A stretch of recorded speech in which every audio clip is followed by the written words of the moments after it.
Hi, everyone. Welcome to Black Girl Joy. I am super excited to have you. Just a little inside baseball that Facebook glitched tonight. So I will repost this on Facebook. So if you see it later, it will be reposted on Facebook. But thank you for joining us. We are continuing our celebration of women for Women's History Month. And today is International Women's Day. And so to join us today, I have the one and only Miss Kandra. I'm going to bring her in. We are going to be talking about your hero's journey. Your hero's journey. So let me bring her in right now. While I do, please like, share, subscribe, follow, connect, do all the things in all the places. Welcome, Miss Kandra, and thank you for being here. Thank you. It's such a joy to be here, especially on International Women's Day. Yes. I'm so excited. Absolutely. So I invited Kandra here because she has such a story to tell, right? She's gone through her journey. She's still on her journey, right? But she's gone through a journey. She's a published author, and one of her books is From Food Stamps to Favor. From Food Stamps to Favor. And I wanted her to come on to talk about your hero's journey because I couldn't think of anyone else better to address this topic. So tell us just a little bit about yourself, Kandra. Okay. So I was born and raised in Crescent City, Florida. So most people's like, where's that? So that's in between Jacksonville and Orlando. We're actually closer to Orlando, maybe an hour outside of Orlando. Very rural area. We have 1.5 traffic lights. My graduating class maybe had 120 graduates. And so I grew up in a single parent home. My mom raised 5 kids as a single mom. And she always taught us that down was not our destiny. And she gave us 2 options. You're either going to go to college or go in the military. So I decided I'd go to college. And it was just this amazing thing that happened with me. When she gave me the ultimatum, all of us got the ultimatum. I just decided that, I like writing, because I wasn't as strong in math. So, usually when people are strong in math, they stay over in that science and STEM area. Or if they're strong in writing, they end up in communications or marketing or some type of field related to advertising or, journalism or what have you. And that's exactly what happened for me. And writing became such an amazing, I call it my superpower. When I pick up my pen, I call it my weapon. And it has really been such a journey of healing, a journey of hope, a journey of recovery. And I've been in rooms and in spaces, because writing has been just that for me. In academia, in my professional career, but it has mainly allowed me to heal. So my writing started through journaling, my passion. All right. So you have this book, From Food Yes. Stamps to Favor. Yes. Tell us about that. Yes. So that was probably, I think, like in 2012, I started writing this book. And nobody writes a memoir when they're getting ready to turn 40. But I was like, let me go on and write this book because it had been on my heart.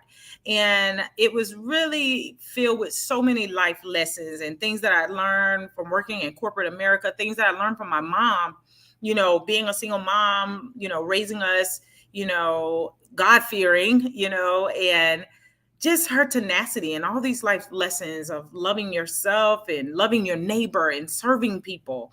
And so I wanted to allow my legacy to be that on with pen and parchment. And so I began to write and share my experiences of being in a newsroom and just all of these. I like to call them divine encounters that I had, that these were a part of my ultimate destiny. And then when I got to a portion of the book where I had to confront, why am I wired the way that I'm wired? It was actually a moment where I had to have this moment of truth with myself and share the childhood sexual abuse that I had endured between the ages of 5 and 7, somewhere around there. And I often say 5 and 7 because I can't remember exactly how old I was. But when I look back at pictures, I can look and know that it was around that time. And so it allowed me to just really park and unpack that in one chapter and just releasing that pain, and understanding that what happened to me was not my fault, and I was not guilty, and that I deserved to be handled with care as a child, and no child should have to carry the burden of keeping a secret like that, and understanding that if you told that, it could literally unravel your life, your home, and everything like that. And so as I began to share food stamps to favor and becoming a first generation college graduate, another book came to me, Don't You Dare Touch Me There. And that was my first children's book. And that was like the reconciliation. After I told my truth, it was almost like, so what you gonna do about it? And I never forget, I was Mhm. watching an evening newscast at the same station where I interned. And the anchor came on and said the Florida legislature was passing a bill that would allow sexual abuse prevention to be taught in schools. And I clearly heard, Don't You Dare Touch Me There. And in about an hour, I wrote what I thought would be a poem.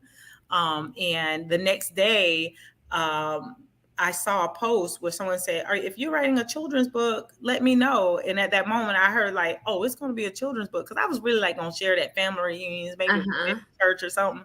But it was so much bigger. And it literally took off. Awesome.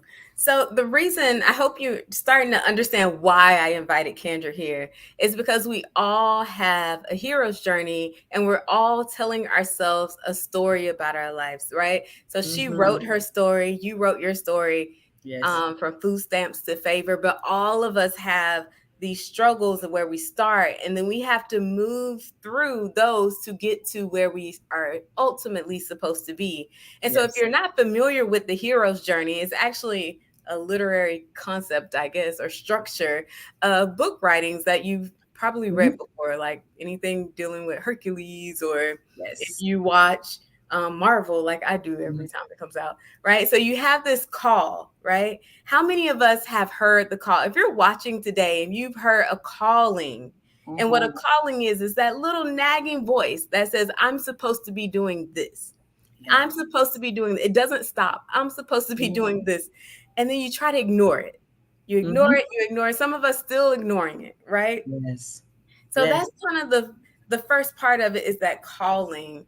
And then it is the crossing of the threshold. So meeting a mentor, crossing the threshold, then you're going to go through those trials and those failures. And some of us get trapped up there, right? So we stopped Mhm. ignoring it and we have the trials and the failures, but that's where you grow new skills. That's where you grow strength. That's where you get Hmm. everything you need to ultimately get to the end of your journey. And that's when you're a changed person. And Yes. so Kandra has like mapped all of this out. So I want to ask you, Kandra, how do you define hero? Because I know we think of Mhm. capes and we think Yeah. of Yeah. flying and Yeah. superpowers. How do you define hero?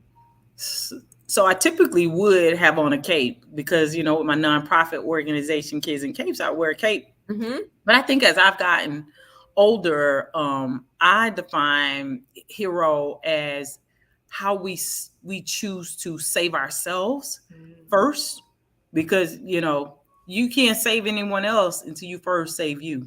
Mm-hmm. And so the characteristics of a hero for me there's a part of this that has to be selfless, because you have to tap into your strength, tap into your history, tap into your family, things that you were born into, that you are able to confront. So when I think of you know w- how I define a hero, first thing is making sure I'm courageous enough to face the things that sometimes I was born into. I couldn't help that I was born into poverty. Mm-hmm. I could not help that I was abused. I didn't have the language. So in that, and looking at as life has evolved, just like you said, as you go through the twists and turns, the ins and outs, it's also being brave enough or courageous enough to know that ask yourself, am I showing up in the best version of myself? And Mm-hmm. what parts of my heart, what parts of my emotions, what part of my mental health are not, or are actually, or maybe in shambles because of trauma. And so for me, a hero is showing up for myself first, assessing how well I am, or how unhealthy I am, and looking at patterns in my life and cycles in my life that have been unhealthy. So for me, the hero is looking and assessing who I am so that I can better show up. I can't save anybody else until I look at that first. No, that's such a good point. Because so often we're trying to save others and Yeah. we don't have our own stuff in order. Yes. Like we're Yes. drowning and we're Yes. trying to save others. Yeah.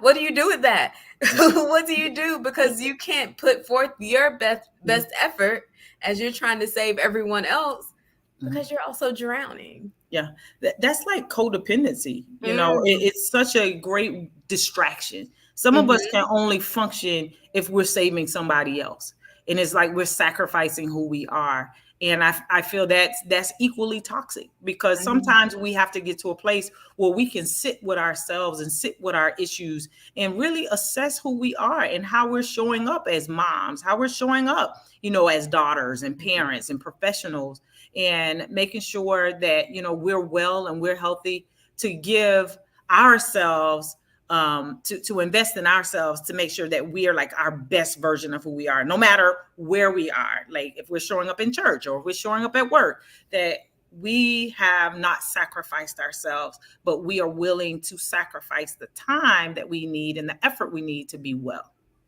And do you feel like sometimes we take pride in that?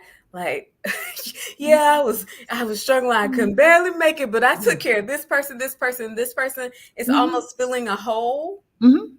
I feel that when you look at it, particularly if you look at Black women, Mhm. this is what we do. We show up, we get it done. A lot of times it is not easy, but we get it done. But what is it costing us at the end of the day? How are we really adding value back to ourselves? Mhm. I was at Essence last year, and I heard one of the empowerment speakers say it's equally toxic to show up, always show up when things are well and you're strong.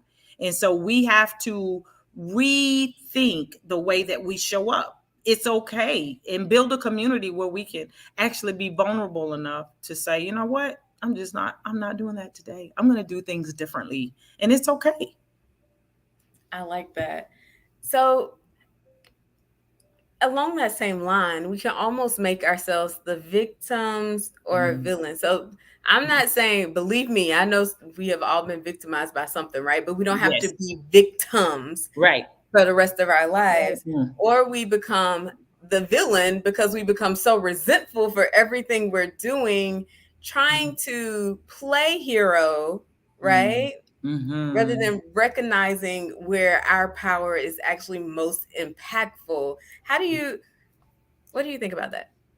I think a lot of times we just have to understand that as we evolve in life, that we have to be comfortable with our own journeys. I Hmm. think sometimes we can look at others, and I feel in the world that we're in is easy to kind of get distracted by what others are doing and the noise of the world. Hmm. But we have to understand that we are enough, right where we are. And as we began to unpack, those things that, that can either vilify us, or we feel that we have to save the day. As we unpack those things, we have to be able to say, this is not mine to own. I think sometimes we just got to just say, I don't have to own this.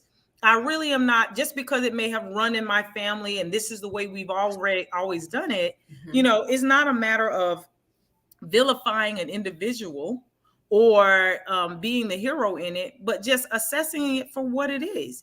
And we can choose to say, no, thank you. That's a full response, or not at this time, and Hmm. put those boundaries in place, and you become your own hero.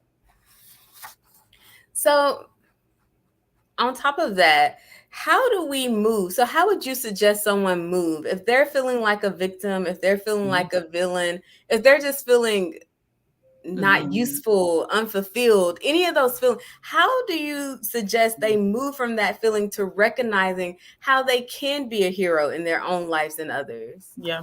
I think that starts with kind of assessing, where we are. I think, post COVID, we all kind of struggle with some isolation, Hmm. but have you always been isolated?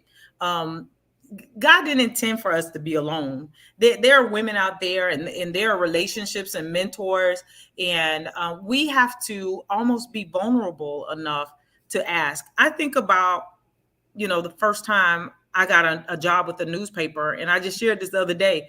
I reached out to them and told them I just graduated from college, and the first thing I noticed was none of the reporters looked like me. And I Mm. was in a community that had a New York Times on newspaper. So it takes a level of vulnerability. Like, you really have to be willing to assess yourself in the honesty of Hmm. what things are, um, and then say, okay, this is where I'm going to start building my village.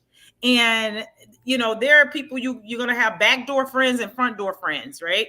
I prefer the backdoor friends, because if I build honestly, I can let these people see me not always put together. Yeah. These are the people, I'm not going to always pronounce my words right when I'm with them, but these are the people who are going to also, I want this level of honesty from them. If Hmm. I can share my heart with you or someone, I want you to tell me, well, let's look at it this way. But we always have to make sure that the folks that we are connected to are individuals who also have our best interest at heart. Yeah. And one term that you hear a lot in corporate, right, is especially when you're trying to get a promotion, is a champion. A champion. You want Yes. someone to champion you. And that's how I feel about my friends and the people I want around me, right? I want Mhm. them to be my champions as I want to be a champion for them. And Yes. so sometimes we're looking for someone to do everything for us. Your hero could be the person right next to you. I said, Yes. my brother, look, my sister is on here right now. I'm going to put her comment up. They come and watch the show Yes. every day. That is, to me, I'm Yes. like, oh, that's my hero, right? Yes. So, It's so um, awesome. you don't have to go Mhm. all out to Mm-mm. play a role that is Mhm. powerful. And I'll give you a Yes. situation. Like when my mom passed, I remember one day I can't remember what it was. It might have been around her birthday or something. And I remember just crying in every parking lot I went to. And that day I went to Michael's, Mhm. the craft store. I was crying on my way in, like sit in the car, get myself together. The cashier was so nice and friendly and lovely. I went to Publix crying and went into Mhm. Publix. The people were so Yes. nice, and they literally like Mm-hmm. Save my day. And so Yes. it can seem like you're not impacting people, but you have so much more power than you even Absolutely. realize that impact. They don't know this. This happened years Yes. ago. And I still Wow. remember those moments. Wow. And to your point, when we think of like the word hero, we think of something that's huge. Like you said, Magical. it's got to be something big. But Mhm. kindness is a superpower. Mhm. Loving your neighbor like you would want somebody to love you and your children is a superpower. My mom, the way she, see about people in her community, that's a superpower. Mhm.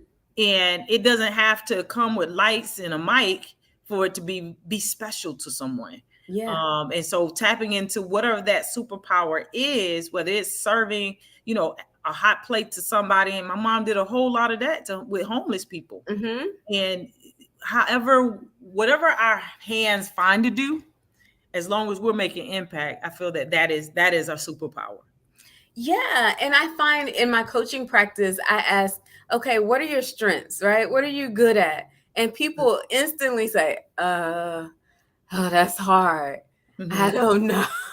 Or they'll Yeah. say, well, I'm not good at this. And I'm like, Mm-hmm. that ain't what I asked you. That ain't what I asked you. I asked you what you were good at. And so Yeah. I feel like sometimes we talk about superpowers, when we talk about strengths, Mm-hmm. we are so focused.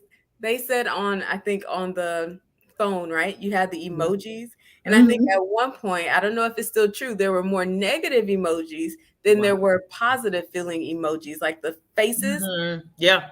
And it's Yeah. because we have been trained to like hone Mhm. in, like right there on that problem, right? Yes. This is the issue. This is what's missing. This is what I don't have. This is why I'm insignificant. Yes. This is why I'm not worth Yes. it. I'm not enough. When you have Yes. everyone has something. It may not Yes. be, I may not be able to sing like Beyonce, That's right? it. That's it. I may be able to, Yeah. y'all don't know. But Right.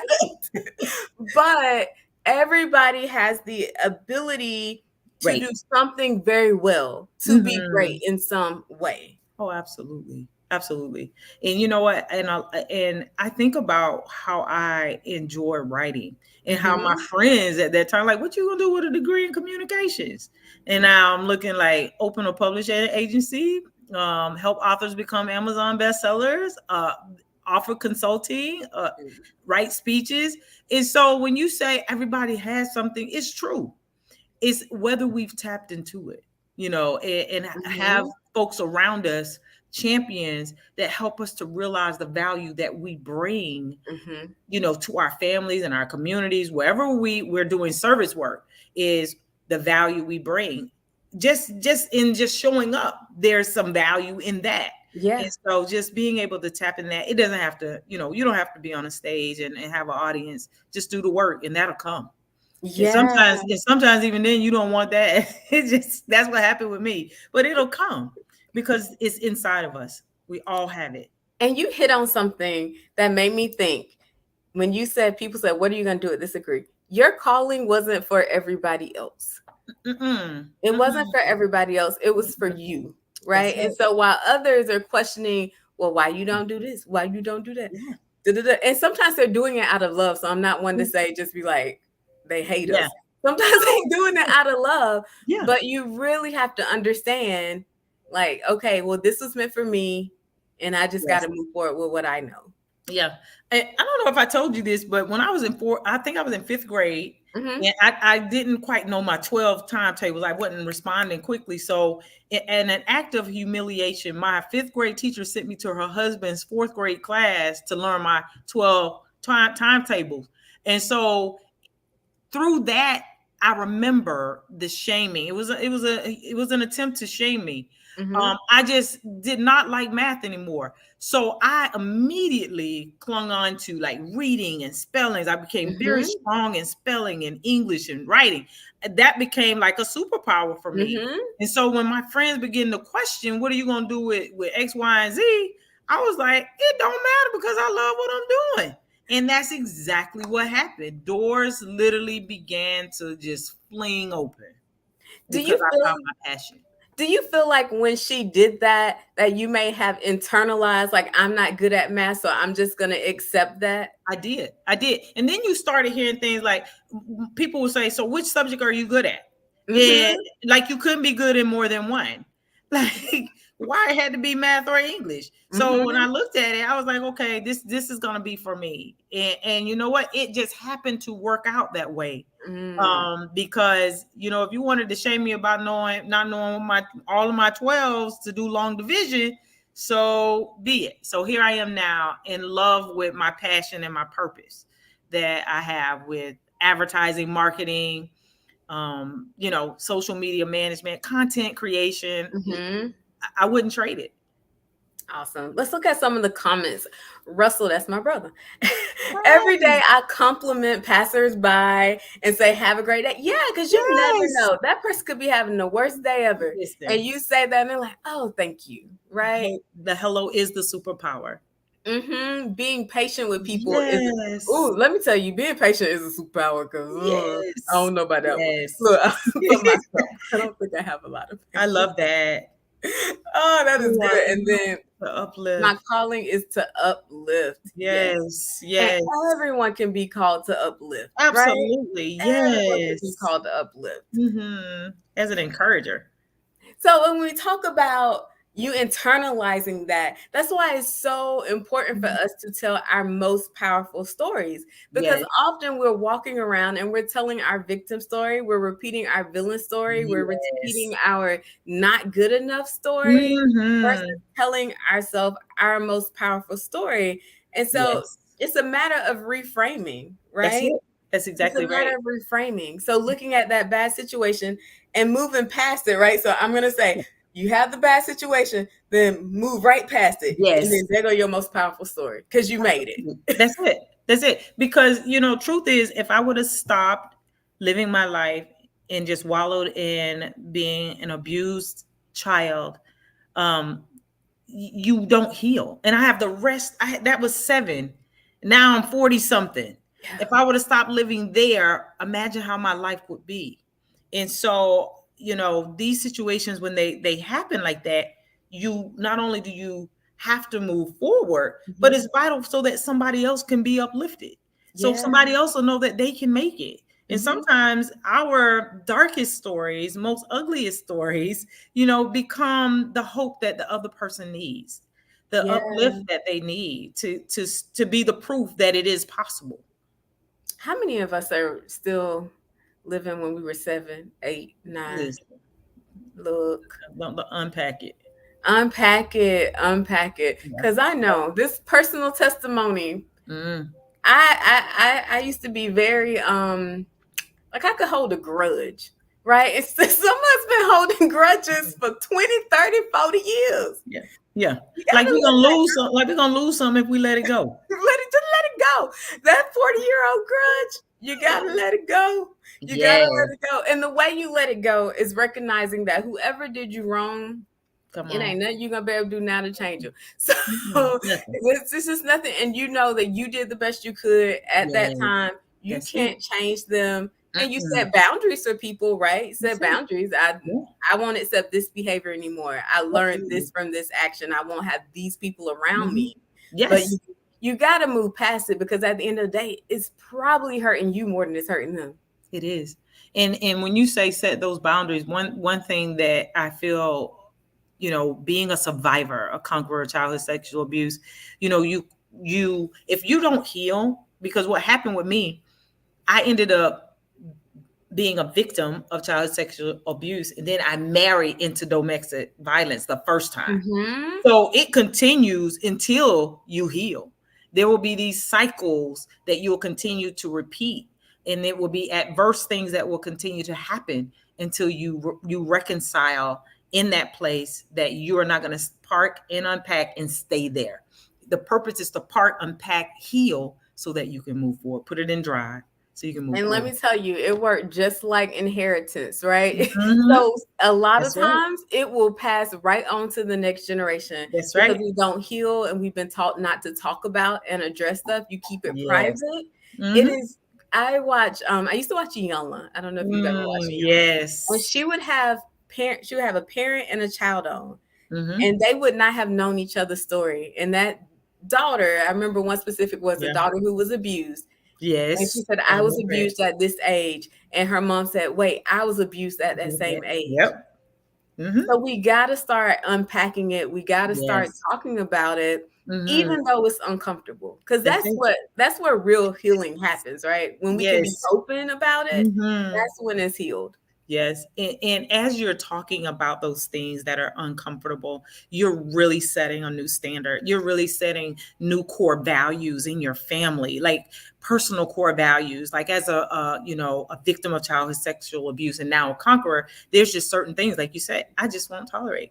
Yeah. Respect of myself and respect of others, and consideration and kindness and integrity. Those things matter to me, and Mhm. so that is how I live my life now. And so as we continue to evolve, we begin to set new principles and standards in our own lives.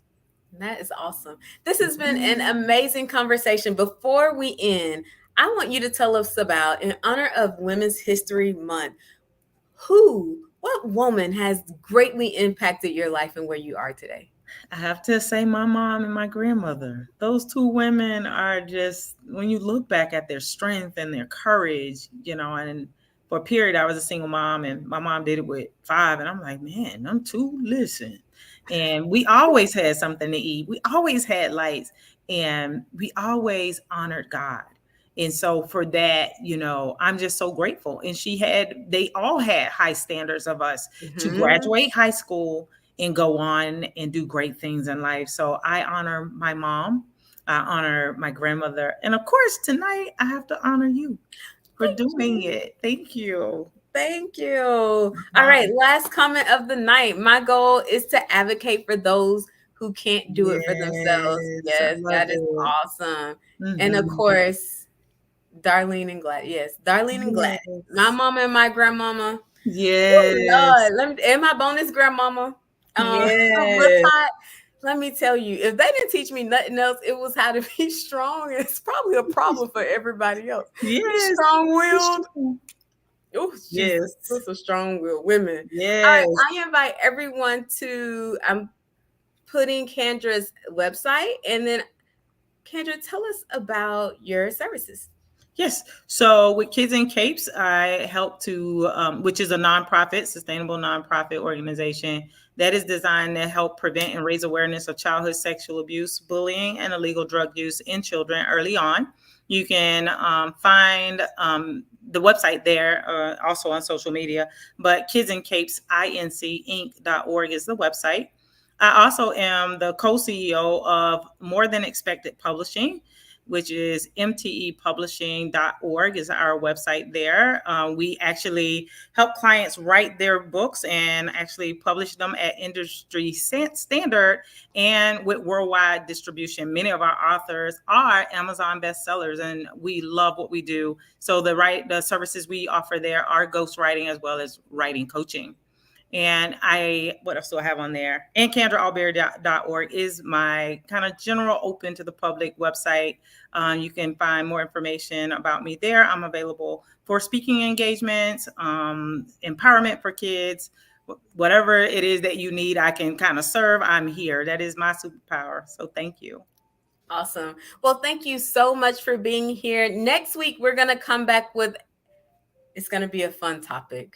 We're Yeah. going to be talking crazy, sexy, cool, the new way to age. Okay. That's Okay. what we're talking about next week. So be sure to join us. Hopefully, Facebook works next week.